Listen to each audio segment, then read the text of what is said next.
Hello, and welcome back to Animal Farm. Today, we're doing the second part of Chapter 2. You already know the revolution was a success. The revolution mostly consisted of the animals beating up Mr. Jones and his 4 men, and them fleeing, and Mrs. Jones and the Raven also fleeing behind them. And so this has happened in the first part of Chapter 2. Now the second part of Chapter 2 is maybe a little bit slower. It consists of literally the animals doing some victory laps. That's when you won a race already, right? Like a 100-meter sprint, right, or 500 meters or whatever, and you won, and everyone knows you're the winner, but you still carry the flag around the stadium one more time to bask in the applause and the glory. That'd be victory lap. The animals are doing it too, right? All of them together in unity, travel around the farm to look at everything. That happens here in Chapter 2, second part. And then we have to pay close attention because, yeah, it's a bit slower, but that also means we can observe some more of the character tendencies of some of the characters, right? So that maybe not everything completely 100% is all sunshine and rainbows. So that will also happen here in the end of Chapter 2. Okay, so let me get to the reading. Almost before they knew what was happening, the rebellion had been successfully carried through. Jones was expelled, and the manor farm was theirs. For the first few minutes, the animals could hardly believe in their good fortune. Their first act was to gallop in a body right round the boundaries of the farm, as though to make quite sure that no human being was hiding anywhere upon it.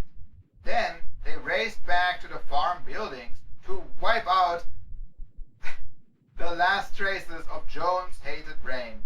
The harness room at the end of the stables was broken open. The bits, the nose rings, the dog chains, the cruel knives with which Mr. Jones had been used to castrate the pigs and lambs were all flung down the well. The reins, the halters, the blinkers, the degrading nose bags were thrown onto the rubbish fire, which was burning in the yard. So were the whips. All the animals capered with joy when they saw the whips going up in flames. Snowball also threw onto the fire the ribbons with which the horses' manes and tails had usually been decorated on market days.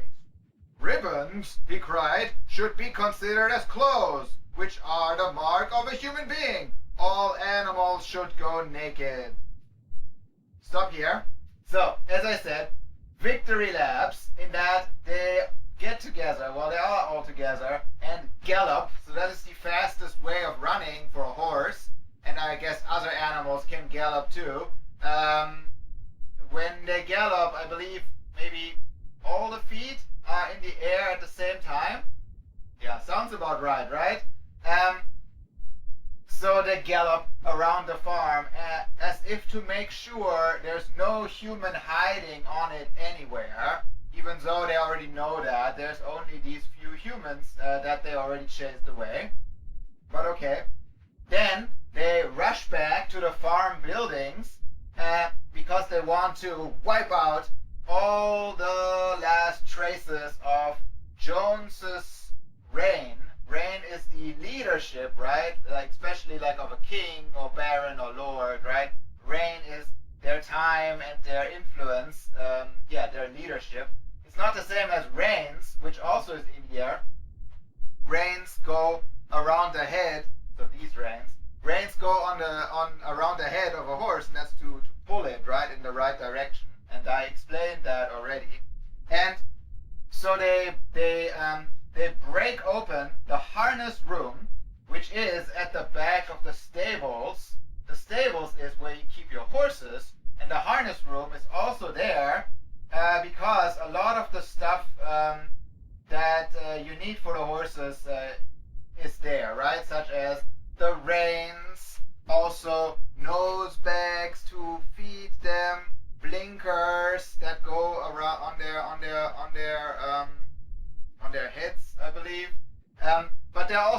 other things, such as nose rings. Let's see what it says here.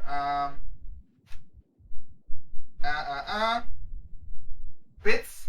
Bits for the horses to bite on. That is part of the halter. And dog chains and the cruel knives, of course, with which Mr. Jones had been used to castrate the pigs and lambs. Lots of verbs here. The cruel knives with which Mr. Jones had been used to castrate the pigs and lambs. And all those metal things they fling down the well, and all the things that aren't metal they throw on the rubbish fire. The rubbish fire is conveniently burning in the yard somewhere. It's a bit of a story contrivance, right? A bit of a convenience for the story. There's a fire, and they throw it all on there, and then they're happy. And Snowball also picks out, because we remember he has been asked about that in the past, he picks also the ribbons. The hated ribbons. And he says, ribbons, Molly, ribbons should be considered clothes, and clothes are the mark of humans, and all animals instead should be naked, should go naked. So this shows us that I was talking about character tendencies, right? Yeah, so this shows us maybe that Snowball is very observant and an astute thinker, right? Yeah, the other animals are having fun burning all the stuff that they don't like, but he says, well, wait a second, the ribbons, they are not hurtful and harmful, but they are still a symbol of man, and they also had to go. But on the other hand, this also maybe shows that he does this especially because he remembers that Molly asked him about that, right? So is that also, I don't know, petty, that he wants to like punish her for being stupid? Maybe, we don't know. But so that's all what's in here, right? And the animals caper, which is jump joyfully as the fire burns and the last traces of Jones's reign go up in flames. Right. And so there's more, so to speak, victory lap, but then after that they also have to get to work. Let's continue. Ribbons, he said, should be considered as clothes, which are the mark of a human being. All animals should go naked. When Boxer heard this, he fetched the small straw hat which he wore in summer to keep the flies out of his ears, and flung it on the fire with the rest. In a very little while, the animals had destroyed everything that reminded them of Mr. Jones. Napoleon then led them back to the store shed and served out a double ration of corn to everybody, with 2 biscuits for each dog. Then they sang Beasts of England from end to end 7 times running, and after that they settled down for the night and slept as they had never slept before. But they woke at dawn as usual, and suddenly remembering the glorious thing that had happened, they all raced out into the pasture together. A little way down the pasture there was a knoll that commanded a view of most of the farm. The animals rushed to the top of it and gazed round them in the clear morning light. Yes, it was theirs. Everything that they could see was theirs. In the ecstasy of that thought, they gamboled round and round. They hurled themselves into the air in great leaps of excitement. They rolled in the dew. They cropped mouthfuls of the sweet summer grass. They kicked up clods of the black earth and snuffed its rich scent. Then they made a tour of inspection of the whole farm and surveyed with speechless admiration the plowland, the hayfield, the orchard, the pool, the spinney. It was as though they had never seen these things before, and even now they could hardly believe that it was all their own. Stop here. So, as I said, more of a victory lap. So they go and inspect everything. It says, well, that comes later, but so they go and survey everything on the farm, such as the plowland, the hayfield, the orchard, the pool, the spinney. It's an area for trees. I had to look that up too. And it is almost like they had never seen those things before, because now it's theirs. Before they all do all that, they climb up, or what does it say here? Does it say climb? Anyway, a knoll. It's like a hill, but it's a very, very, very tiny hill, right? So it's just a bump on the land. They all go climb up there to gaze around in the morning light. So very romantic. And everything that they could lay their eyes on was theirs. It's a bit of a Lion King moment, I thought. If you remember that. Yeah. So before that, so they have this fire, and they very quickly destroyed everything that reminded them of Jones. As you do in a revolution, there needs to be a big fire. And then Napoleon, always the practical thinker, always very practical minded, thinks, okay, what we need to celebrate is food. And he dishes out a double ration of corn, because corn is also something that the animals just really love. All the animals would eat it, no problem. A double ration of corn with 2 biscuits for each dog. So not all the animals would eat corn. The dogs wouldn't. That certainly they wouldn't enjoy it. So instead, the dogs get dog biscuits. I don't know, is that a bit of a problem? That's going to come up later, right? Because after all, cats and dogs are not like cows and sheep. Cats and dogs are carnivores and need to eat meat.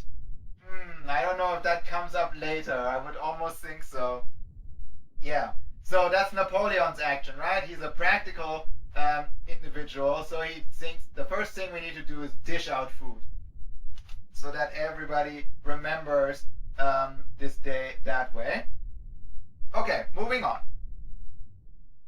So the last part of this little tour of the animals around the farm is the actual farmhouse. Then they filed back to the farm buildings and halted in silence outside the door of the farmhouse. That was theirs too, but they were frightened to go inside. After a moment, however, Snowball and Napoleon butted the door open with their shoulders, and the animals entered in single file, walking with the utmost care for fear of disturbing anything. They tiptoed from room to room, afraid to speak above a whisper, and gazing with a kind of awe at the unbelievable luxury, at the beds with their feather mattresses, the looking glasses, the horsehair sofa, the Brussels carpet, the lithograph of Queen Victoria over the drawing room mantelpiece. They were just coming down the stairs when Molly was discovered to be missing. Going back, the others found that she had remained behind in the best bedroom. She had taken a piece of blue ribbon from Mrs. Jones's dressing table and was holding it against her shoulder and admiring herself in the glass in a very foolish manner. The others reproached her sharply, and they went outside. Some hams hanging in the kitchen were taken out for burial, and the barrel of beer in the scullery was stove in with a kick from Boxer's hoof. Otherwise, nothing in the house was touched. A unanimous resolution was passed on the spot that the farmhouse should be preserved as a museum. All were agreed that no animal must ever live there. The animals had their breakfast, and then Snowball and Napoleon called them together again. Stop here. So, as I said, it's the last stop on the so-called victory tour of the animals. It's the farmhouse where Mr. Jones used to live. So it's, so to speak, the castle of the king. that's why they're very scared to go in. But their leaders, Napoleon and Snowball, of course have to make the first step. They open the door, like headbutt, right? Yeah. Smash open the door with their shoulders, and then they all file in, single file, one after another, and in fact tiptoe on their toes around the rooms, scared to say anything. Scared to speak above a whisper, it says here. And again, gazing in awe at all the luxuries that Jones has. Now, Jones is just a farmer, so he doesn't have that many luxuries, but compared to what the animals have, which is nothing, Jones is incredibly rich. He has things like feather mattresses, looking glasses. Looking glasses are mirrors. A horsehair sofa, so it's just a sofa made with lots and lots of horsehair for the cover. And that's also a horsehair tends to be very long, right? So it can be nice and shaggy. But it's also mostly that horsehair is harder, so it lasts a long time. There's also a lithograph, which is a kind of print. It's a lithograph of Queen Victoria of England. So we could look up the time then when this was relevant, but I don't think it matters very much. The lithograph of Victoria is on the mantelpiece. That's on top the fireplace in the drawing room. So the drawing room is the living room. They just didn't call it a living room back then, right? It's called a drawing room. Then they already went there to the best bedroom, which is what nowadays we would call that the master bedroom. So, right, the parents' bedroom, so to speak, in a family home. Just the biggest bedroom, right? Maybe the master bedroom nowadays also gets its own bathroom, and other bedrooms don't. But here they call it the best bedroom. But they have to go back because Molly, again, with the ribbons again, Molly stayed behind in the best bedroom and took a ribbon from Mrs. Jones's dressing table. So it's a vanity, right? It's a table for getting dressed, dressing table. A ribbon from the dressing table, and she cannot attach it herself, right? She's a horse, but she has to hold her to her shoulder and admired herself in the mirror. Ugh, very foolishly here it said. And so the others have to reproach her, which is to tell her off sharply, not to do that and give it a rest with the ribbons already. And they do.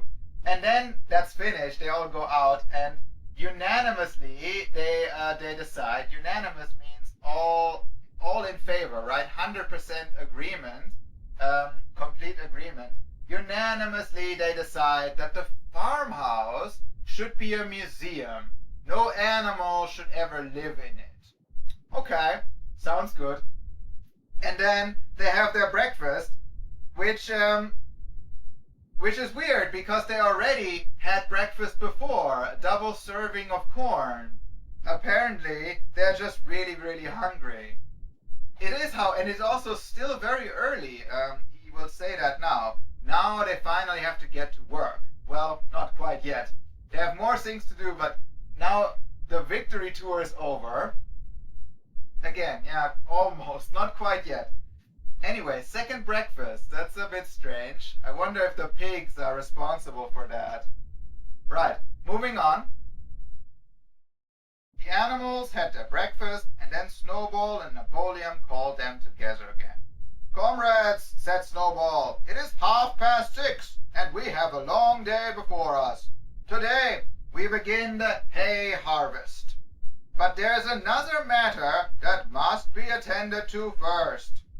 The pigs now revealed that during the past 3 months they had taught themselves to read and write from an old spelling book which had belonged to Mr. Jones's children and which had been thrown on the rubbish heap. Napoleon sent for pots of black and white paint and led the way down to the 5-barred gate that gave onto the main road. Then Snowball, for it was Snowball who was best at writing, took a brush between the 2 knuckles of his trotter, painted out Manor Farm from the top bar of the gate, and in its place painted Animal Farm. So here, right? Painted it out, painted it over, and wrote Animal Farm on it. This was to be the name of the farm from now onwards. After this, they went back to the farm buildings where Snowball and Napoleon sent for a ladder, which they caused to be set against the end wall of the big barn. They explained that by their studies of the past 3 months, the pigs had succeeded in reducing the principles of animalism to 7 commandments. These 7 commandments would now be inscribed on the wall. They would form an unalterable law by which all the animals on Animal Farm must live forever after. With some difficulty, for it is not easy for a pig to balance himself on a ladder, Snowball climbed up and set to work, with Squealer a few rungs below him holding the paint pot. The commandments were written on the tarred wall in great white letters that could be read 30 yards away. They ran thus. I'll read them in a second. Right, so, I'll tell you already, that seems all very innocent, but actually it's a bit scary. The pigs now reveal to everybody, nobody knew before, the pigs reveal to everyone that they had taught themselves to read and to write. In only 3 months, the pigs had learned how to read and to write, and we will learn later, none of the other animals can learn to read properly. Well, some of them learn it, but not to the same level of the pigs. But okay, Napoleon and Snowball are, just as before, leading this whole operation, right? Nobody else has any real ideas, but these pigs and Squealer, which we get to here, and Squealer. So the first thing, got back to the 5-barred gate, which, as we know, is just a gate with 5 bars. There's on the top bar, it said Manor Farm. Now they paint this over and Animal Farm goes in its place. Okay, that's fine. But we're not done yet. Then a ladder is needed. So they call for a ladder. Someone brings it and put it up against the big barn. So as you might know, barns tend to be very, very large, right? With like 2 or 3 stories, right? And lots and lots of farm equipment can fit in. And on the top there's a hay loft, right, where you keep all your hay dry and away from flood and nice and warm, right, under the sun, under the roof. So barns tend to be really large, and they want to write the 7 commandments there on the barn wall. Commandments. And you would think this takes them quite a while. First of all, it's hard for a pig to climb a ladder. It needs 2 pigs, actually. There's Snowball, who has to write it, because Snowball is the best at writing. Because it seems like Snowball is by far the smartest of them all. Napoleon, as we also already noticed, is more action-oriented, right? I'm sure he's intelligent too, but it's a different style. He rules by action. Snowball is a thinker, and so maybe reading and writing were very attractive to him. Anyway, they have not only taught themselves to read and to write, no, they also concentrated the teachings of Old Major down into 7 commandments. And yeah, you always have to consider, right, that Old Major is Karl Marx, right? And he had been dead for 30 years before the Russian Revolution started. So the 3 weeks are actually 30 years in which the people that came after had to do the thinking and maybe formalize everything into a system, right? And so the pig said, no problem. We have now 7 commandments. Those shall be unaltered forever, and everybody can live by those. Sounds good. And as I said, I will read them to you now. They are actually not very difficult, so you don't have to memorize them or anything. We do, however, later learn that some of the animals can't actually even read them or remember them, so that's not so good. However, and then it says here again, right, Napoleon has to climb the ladder and Squealer a few rungs below him. So in the hierarchy, right, it's the symbol for the hierarchy. A few steps below him there's Squealer, but Squealer is all about getting the message out, right?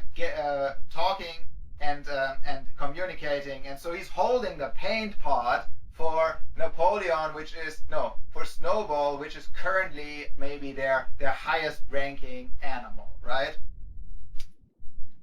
Right. So it says here, Squealer, a few rungs. Rungs are these steps, right, on the ladder. A few rungs below him, holding the paint pot. Right, and now I'll also read you the 7 commandments. As I said, they're not very difficult. From 1 to 7. Whatever goes upon 2 legs is an enemy. Whatever goes upon 4 legs or has wings is a friend. No animal shall wear clothes. No animal shall sleep in a bed. No animal shall drink alcohol. No animal shall kill any other animal. All animals are equal. The middle part, they're really, as we will notice, they're really not important, right? Don't drink, don't sleep in a bed. They are not very important commandments. No murdering, however. No animal shall kill any other animal is number 6. And all animals are equal is number 7. Those are more important. And number 1 and number 2 are pretty much the opposite, the same thing 2 times in opposites, right? Whatever has only 2 legs is an enemy. Whatever has more than 2 legs, especially 4 or maybe 2 legs and wings, is a friend. Those are 2 commandments, but they're really the same thing. So, yeah, where we have to move on. The main point is they're not very difficult, and yet many of the animals fail to even know them or remember them or read them. Also, it must take them quite a while to do that, right? But Napoleon and Snowball are very, very decided on that. This needs to be done right now, right here, right? And maybe everybody needs to be standing around watching it. In fact, in my very first email, there was a picture from a cartoon, right? Animal Farm cartoon. And if you go back to that, you would see it's all the animals looking up at something, and it seems to be a wall. It's this, right? They're all looking at the commandments as they are being written. Right. So I'll move on. There's only one part left now in chapter 2. It's a bit of a longer part. So I read you the commandments, and they are printed in the book like this here. And as I said, they are really not all that important. And the number is mostly randomly chosen, right? Some of them are basically the same thing. However, it says, it was very neatly written, and except that friend was written framed, and one of the S was the wrong way round, the spelling was correct all the way through. Snowball read it aloud for the benefit of the others. All the animals nodded in complete agreement, and the cleverer ones at once began to learn the commandments by heart. Now, comrades, cried Snowball, throwing down the paintbrush, to the hayfield. Let us make it a point of honor to get in the harvest more quickly than Jones and his men could do. But at this moment, the 3 cows, who had seemed uneasy for some time past, set up a loud lowing. They had not been milked for 24 hours, and their udders were almost bursting. After a little thought, the pigs sent for buckets and milked the cows fairly successfully, their trotters being well adapted to this task. Soon there were 5 buckets of frothing, creamy milk, at which many of the animals looked with considerable interest. "What is going to happen to all that milk?" said someone. "Jones used sometimes to mix some of it into our mash," said one of the hens. "Never mind the milk, comrades," cried Napoleon, placing himself in front of the bucket. "That will be attended to. The harvest is more important. Comrade Snowball will lead the way. I shall follow in a few minutes. Forward, comrades. The hay is waiting." So the animals trooped down to the hayfield to begin the harvest. And when they came back in the evening, it was noticed that the milk had disappeared. I wonder where the milk went. But okay, so this is the end of chapter 2. You can see here. And in the beginning it said, it's the writing on the barn wall was very neat. It said friend one time with the E and the I switched. And one of the S was also the wrong way around. But apart from that, it was correct all the way through. Quite an achievement for someone who only learned writing and reading 3 months ago.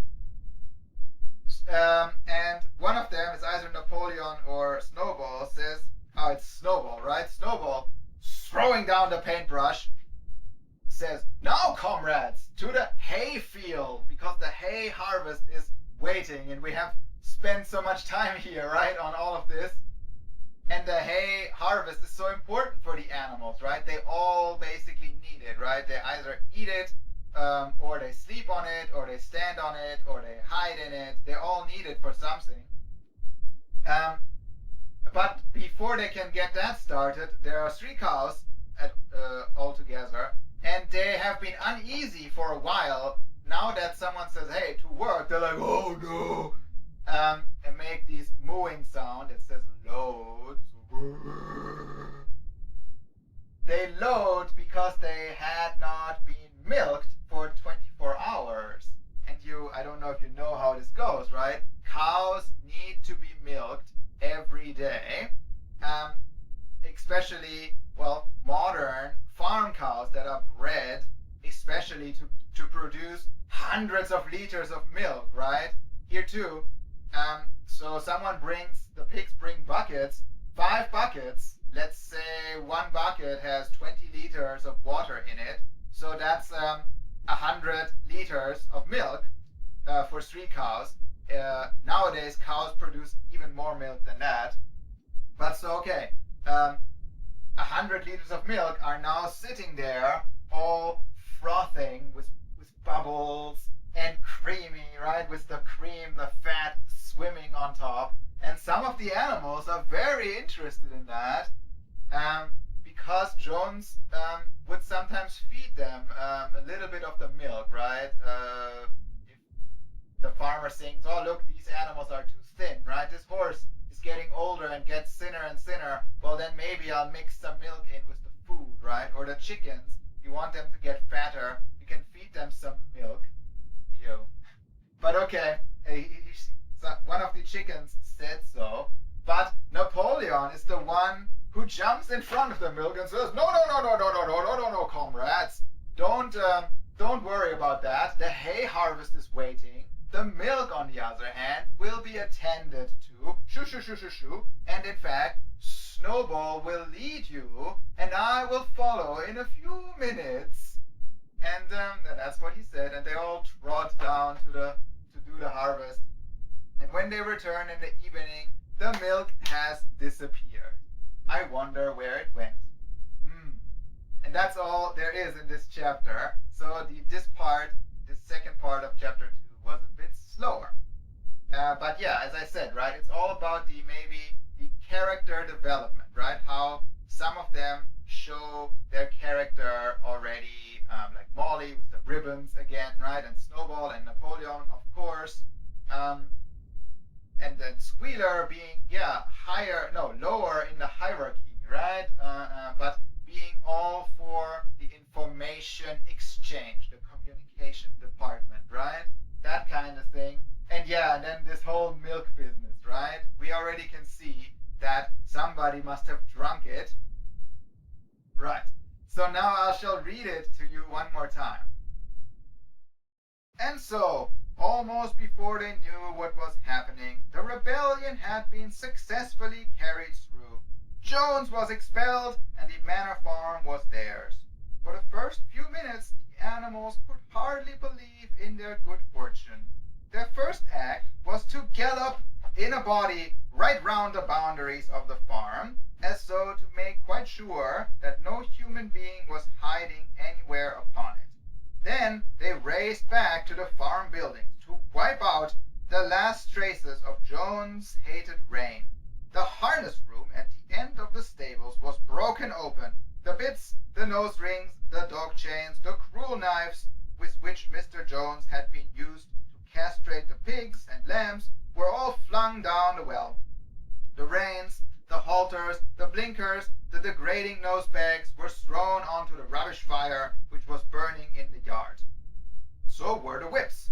All the animals capered with joy when they saw the whips going up in flames. Snowball also threw onto the fire the ribbons with which the horses' manes and tails had usually been decorated on market days.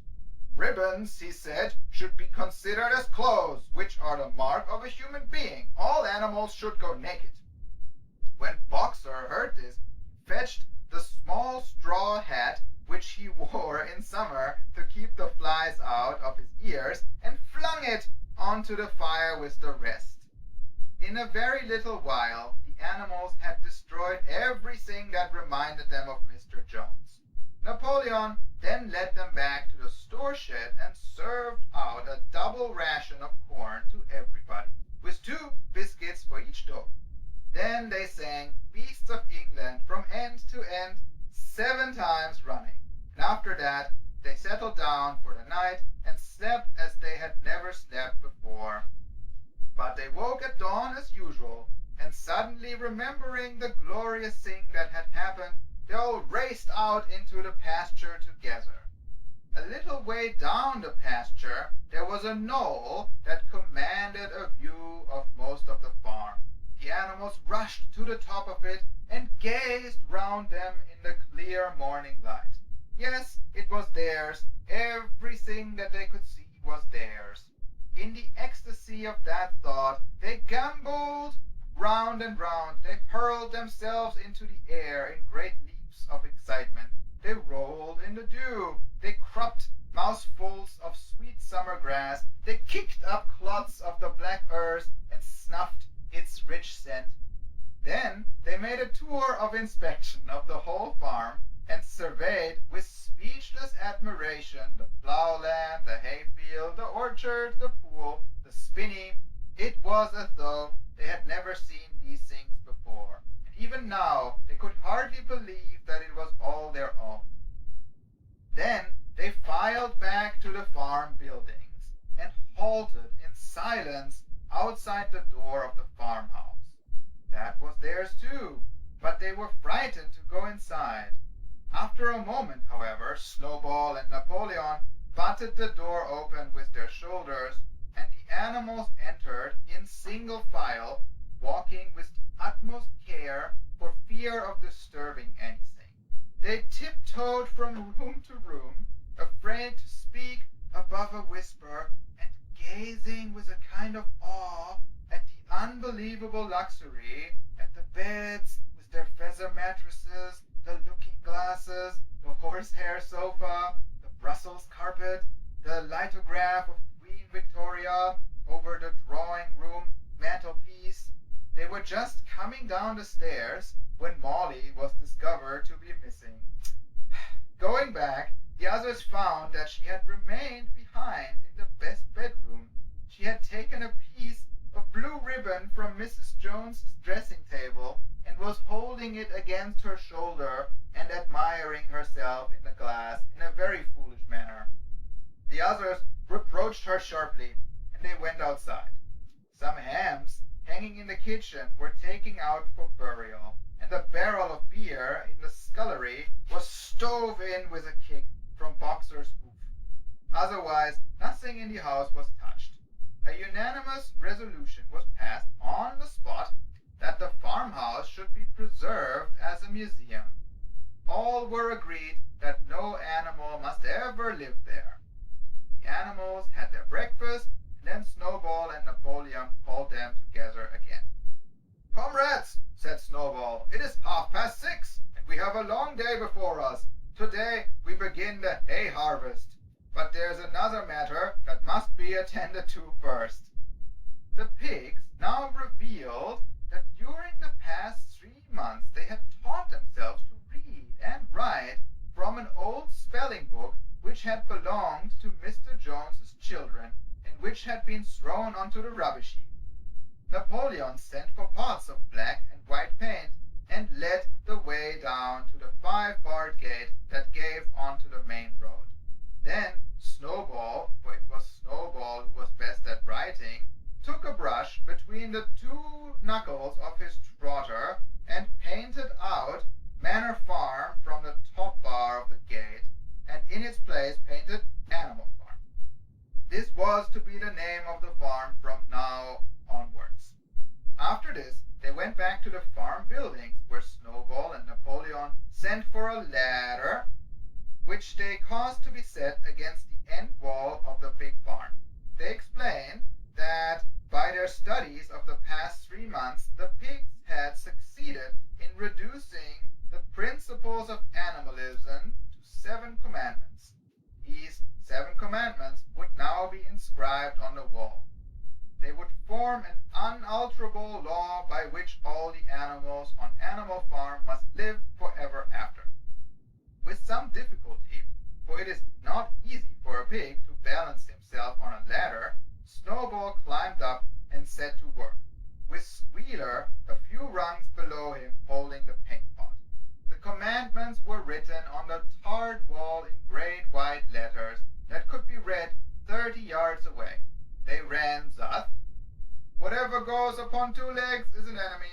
Whatever goes upon 4 legs or has wings is a friend. No animal shall wear clothes. No animal shall sleep in a bed. No animal shall drink alcohol. No animal shall kill any other animal. All animals are equal." It was very neatly written, and except that friend was written framed, and one of the S's was the wrong way round, the spelling was correct all the way through. Snowball read it aloud for the benefit of the others. All the animals nodded in complete agreement, and the cleverer ones at once began to learn the commandments by heart. "Now, comrades," cried Snowball, throwing down the paintbrush, "to the hayfield! Let us make it a point of honor to get in the harvest more quickly than Jones and his men could do." But at this moment the 3 cows, who had seemed uneasy for some time past, set up a loud lowing. They had not been milked for 24 hours, and their udders were almost bursting. After a little thought, the pigs sent for buckets and milked the cows very successfully, their trotters being well adapted to this task. Soon there were 5 buckets of frothing, creamy milk, at which many of the animals looked with considerable interest. "What is going to happen to all that milk?" said someone. "Jones used sometimes to mix some of it in our mash," said one of the hens. "Never mind the milk, comrades," cried Napoleon, placing himself in front of the bucket. "That will be attended to. The harvest is more important. Comrade Snowball will lead the way. I shall follow in a few minutes. Forward, comrades! The hay is waiting." So the animals trooped down to the hayfield to begin the harvest, and when they came back in the evening, it was noticed that the milk had disappeared. That is the end of chapter 2. So I think I've explained most of the things by now. I hope you found that helpful and enjoyable. Goodbye.